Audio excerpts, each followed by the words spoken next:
Assalamualaikum warahmatullahi wabarakatuh. Salam guru penggerak, bergerak, bergerak, menggerakkan. Perkenalkan, nama saya Umi Supriyatun, calon guru penggerak angkatan 7 SMP Negeri 2 Telogowungu, Kabupaten Pati.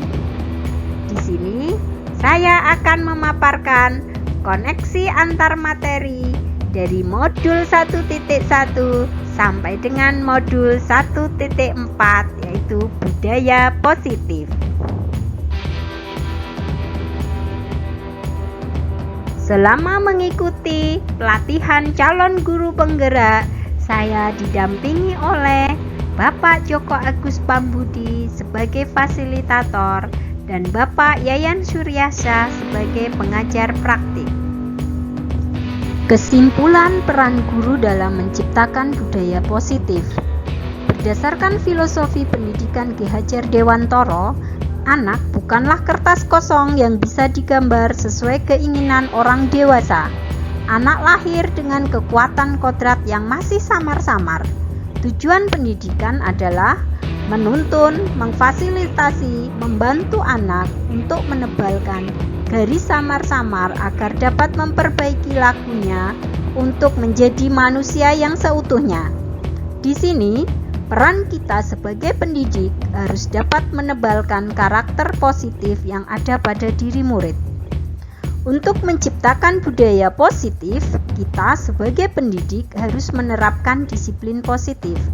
Dalam menegakkan disiplin positif, kita harus memahami kebutuhan dasar manusia, sehingga kita dapat menumbuhkan kesadaran dalam diri murid dengan menerapkan teori kontrol yang sesuai dengan kebutuhan dasar murid.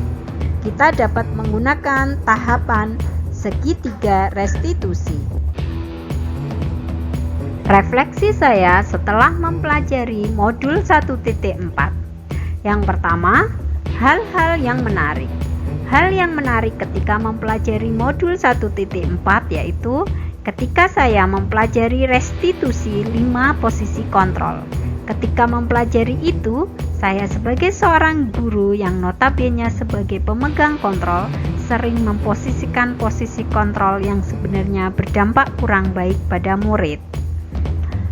Setelah itu, saya paham tentang restitusi sehingga cara berpikir saya juga berubah.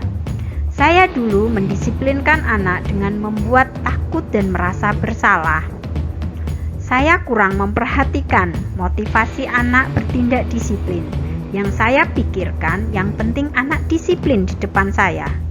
Sekarang saya berpikir bahwa kedisiplinan harus tumbuh dari intrinsik diri anak sendiri, sehingga akan terbentuk karakter yang kuat dimanapun dia berada, sehingga akan terbentuk karakter murid sesuai yang diinginkan oleh kita, yaitu sesuai dengan profil belajar Pancasila.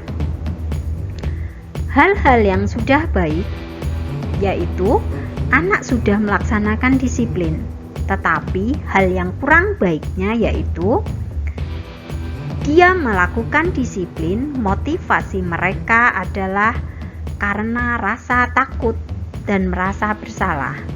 Nah, di sini kita harus menanamkan motivasi mereka disiplin harus berasal dari dalam diri dengan penuh kesadaran pada nilai-nilai kebajikan.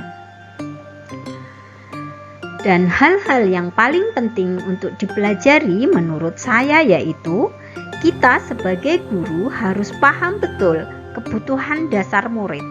Dari bekal itulah kita dapat memenuhi kebutuhan murid. Jika kebutuhan murid terpenuhi, maka kita menanamkan nilai-nilai kebajikan dalam diri murid akan lebih efektif dan lebih mengena di hati murid. Sehingga kesadaran murid akan keyakinan dan nilai kebajikan yang dibuat akan lebih terpatri dan lebih kuat tertanam di dalam hati masing-masing murid. Mari kita ciptakan kebahagiaan diri dengan menciptakan kebahagiaan murid. Karena kebahagiaan seorang guru adalah ketika melihat muridnya mencapai kebahagiaan yang setinggi-tingginya sebagai manusia dan sebagai anggota masyarakat. Demikianlah pemaparan koneksi antar materi dari saya. Saya mengucapkan terima kasih. Salam guru penggerak, tergerak, bergerak, menggerakkan. Semoga kita selalu dalam keadaan sehat dan bahagia. Guru bergerak, Indonesia maju. Wassalamualaikum warahmatullahi wabarakatuh.